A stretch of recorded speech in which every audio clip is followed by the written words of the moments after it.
Good afternoon. Glad to see you again. Want to take this time out to do another teaching moment. Um, this time, we'll look at the portion of our liturgy called the sharing of the peace. The peace is the mutual greeting of the faithful in our Eucharistic liturgy. And it's a sign of love and baptismal unity in the name of the Lord. In the Old Testament, a kiss is referred to as an expression of friendship and love in Genesis 45:15 and Exodus 4:27. It's a sign of reverence in Psalm 2:11 and of farewell in Ruth 1:14. Similar references to the kiss are found in the New Testament.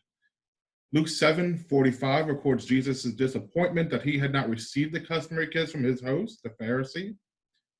Paul's letters refer often to the practice of exchanging the holy kiss, as in Romans 16:16 and 1 Corinthians 16:20. The first epistle of Peter 5:14 makes a similar reference as well.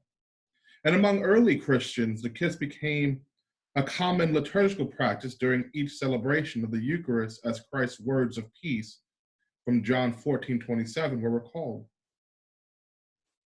The second century writings of Justin Martyr indicate that the kiss of peace occurred just before the offertory during the Holy Communion.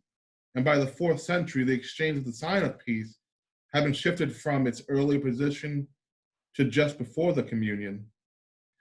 Before the 10th century, while the sexes were separated during the Eucharist, the sign of peace was exchanged by a kiss. A slight nod toward others or touching the hand of other worshipers became a substitute for the kiss of peace. For many succeeding centuries, the exchange of the sign of peace was limited to the officiating clergy. The worshipers only heard the words of the peace. And so restoring the peace as a significant moment in the Eucharist accounts for current efforts to engage all the faithful in its actions, because it is a profound experience of baptismal unity and reconciliation, as Matthew 5:20-24 calls us to.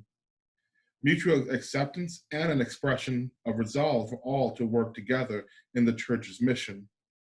The peace is thus a response to the gospel that has been proclaimed and is an act of preparation for the communion which follows. The meaning of the peace is found in the words of Christ addressed to the disciples following the resurrection. Peace be with you. That is why every Sunday you will hear me address you all and say, may the peace of Christ be with you always, and you all respond, and also with you. A beautiful reminder again in our liturgy that we are all in this together.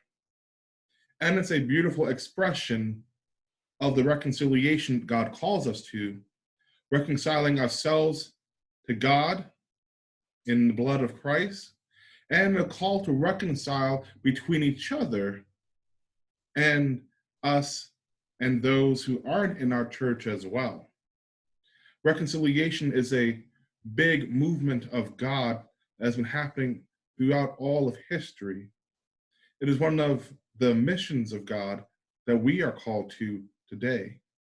And reconciliation is, for me, one of the few ways that true peace can abound after hardship has been had between two people or two groups of people.